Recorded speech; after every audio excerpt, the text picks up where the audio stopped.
Assalamualaikum warahmatullahi wabarakatuh. Alhamdulillahirrabbilalamin. Wala umrid dunya waddin. Wassalatu wassalamu ala ashrafil anbiya'i wal mursalin. Wa ala alihi wa sahbihi ajmain. Amma ba'du. Yang terhormat Bapak Dr. Haji Jazli Juwaini MA beserta seluruh jajarannya. Yang saya hormati Ketua Panitia dan seluruh jajarannya yang telah mengadakan Lomba Pidato Biografi Tokoh Bangsa tingkat nasional. Barakallah, sukses untuk PKS. Saudara-saudaraku sebangsa dan setanah air. Puji syukur kehadirat Allah SWT, Sang Maha Pencipta yang telah menciptakan Indonesia menjadi negara yang memiliki kekayaan sumber daya alam yang melimpah, yang mampu memikat mata dunia. Bahkan negara dan penjajah datang silih berganti untuk menguasai bumi pertiwi.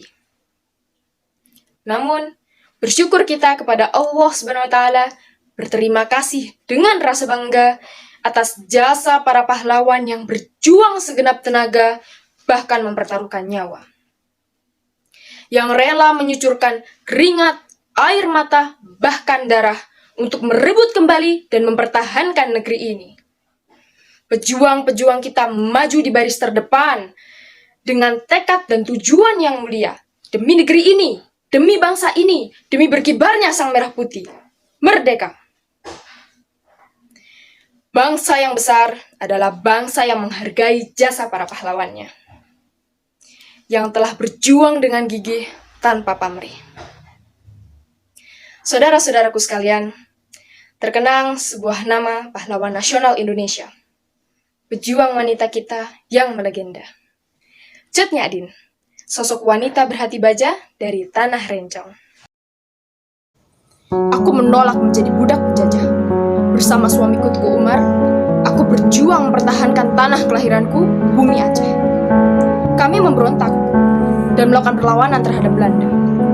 Lihatlah orang-orang Aceh, tempat ibadah kita telah dirusak. Mereka telah mencorengkan nama Allah. Sampai kapan kita akan seperti ini? Sampai kapan kita akan menjadi budak Belanda?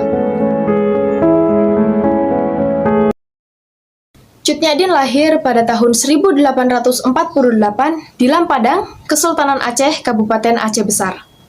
Cut Nyak lahir di keluarga yang cukup terpandang dan taat beragama. Ayahnya, Teku Nanta Setia, merupakan seorang ulai balang atau kepala pemerintahan Kesultanan Aceh Namukim, yang juga merupakan keturunan dari Datuk Mahkudung Sati, perantau dari Minangkabau, keturunan dari Laksamada Muda Nanta, dan juga merupakan perwakilan Kesultanan Aceh pada zaman pemerintahan Sultan Iskandar Muda di Pariaman. Sedangkan ibunya merupakan seorang putri ulai balang Lampage. Sejak kecil, Cut Nyak belajar agama dari kedua orang tua dan juga guru agama. Cut Nyak juga belajar tentang cara memasak, mengurus suami, dan hal-hal menyangkut kehidupan sehari-hari lainnya. Karena kecantikan dan kecakapannya, banyak laki-laki yang tertarik dan berusaha untuk melamarnya. Hingga pada usia 12 tahun, Cut Nyak dinikahkan dengan Teku Cek Ibrahim Lamnga, putra dari Ulay Barang Lamnga ke-13. Pada 26 Maret 1873, Belanda menyatakan perang kepada Aceh dan mulai melempar tembakan ke daratan Aceh melalui kapal perang Citadel van Noordbroeken. Mereka mendarat di pantai Cermen, menguasai Masjid Baitur Rahman, lalu membakarnya. Ayah dan suami Cut Nyak maju di baris terdepan, melakukan peperangan dan memenangkannya. Tapi tak lama, daerah tersebut kembali dikuasai Belanda pada tahun 1874. Selama 1 tahun lamanya, Panglima Polim dan juga Sultan Mahmud Syah melakukan pertempuran dengan Belanda yang pada saat itu dipimpin oleh Johan Harben Rudolf Kohle dengan membawa 3.198 prajurit. Karena perang yang semakin meluas, Cut Nyak, anaknya, dan para ibu-ibu lainnya pergi mengungsi, sedangkan suami, ayah, dan pasukannya pergi melanjutkan pertempuran. Hingga pada akhirnya, pasukan tersebut terdesak, dan pada 29 Juni 1878, Teku Ibrahim, suami Cut Nyak, tewas pada saat melakukan pertempuran di Selat Leitarun. Cut Nyak sangat marah atas kematian suaminya. Semangatnya bangkit untuk melanjutkan perjuangan. Darahnya membara karena melihat keberingasan kaum kolonial. Cut Nyak sangat ingin mengusir para penjajah dari bumi Aceh yang telah meresahkan penduduk dan mengusik keyakinan mereka. Pada saat upacara penguburan Teku Ibrahim, Cut Nyak bertemu dengan Teku Umar. Awalnya, Cut Nyadin menolak pinangannya, seorang laki pejuang yang juga memiliki satu garis keluarga dengannya. Tetapi, karena Teku Umar dapat memenuhi keinginan Cut Nyadin untuk ikut turun ke medan perang, Cut Nyadin pun menerima dan menikah dengan Teku Umar.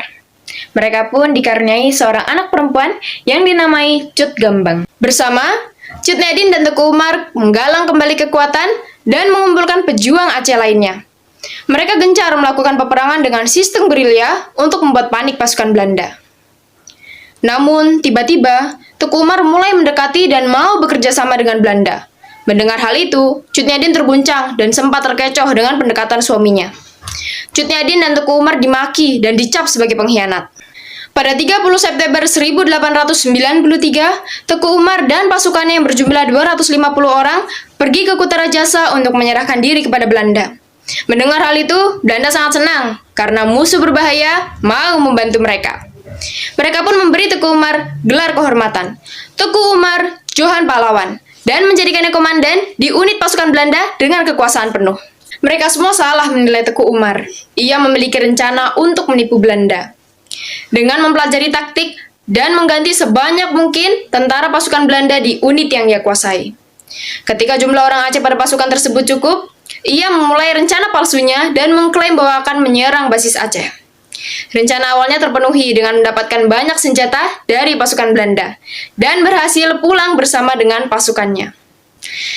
Belanda yang mengetahui hal tersebut dan merasa dikhianati melakukan serangan besar-besaran hingga menewaskan Teku Umar pada 11 Februari 1899. Cut Gambang, anak mereka, menangisi kepergian ayahnya. Cut Nyadin pun memeluknya dan membisikkan, "Sebagai perempuan Aceh, kita tidak boleh menangis di hadapan orang yang telah mati syahid. Selagi kita masih hidup, masih berdaya, perang suci melawan Belanda harus dilanjutkan." Karena pertempuran yang terjadi terus-menerus, kondisi Cut Nyadin melemah dan hanya bisa menghindar dari tekanan. Di usianya yang semakin renta, kondisi fisik, juga kesehatannya yang menurun, beliau ingin tetap berjuang untuk tanah leluhurnya. Pada tahun 1905, beliau ditangkap dan diasingkan ke Sumedang, Jawa Barat. Pada saat itu, Cut Nyadin mengalami gangguan penglihatan, bahkan buta, tapi beliau tidak menyerah. Beliau ingin tetap melakukan sesuatu yang berguna bagi bangsanya hingga akhir hidupnya. Pada 6 November 1908, Cut Nyadin wafat karena usianya yang sudah tua. Di tempat pengasingan, Cut Nyadin masih sempat menebarkan kebaikan dengan mengajarkan agama hingga membuatnya dijuluki sebagai Ibu Perbu. Makam Ibu Perbu ditemukan pada tahun 1959 atas perintah Gubernur Aceh pada saat itu, yaitu Ali Hasan. Ibu Perbu lalu diakui oleh Presiden Soekarno sebagai pahlawan nasional Indonesia pada 2 Mei 1964. Bersama suaminya, ia berjuang segenap tenaga demi tanah kelahirannya. Semoga melalui kisah perjuanganmu dapat menginspirasi para wanita dan generasi muda agar bisa memiliki mental yang kuat dan hati yang mulia seperti dirimu. Semoga Allah menerima dan membalas semua amal bakti. Sekian pidato yang dapat saya sampaikan. Kurang lebihnya mohon maaf. Sampai jumpa. Wassalamualaikum warahmatullahi wabarakatuh.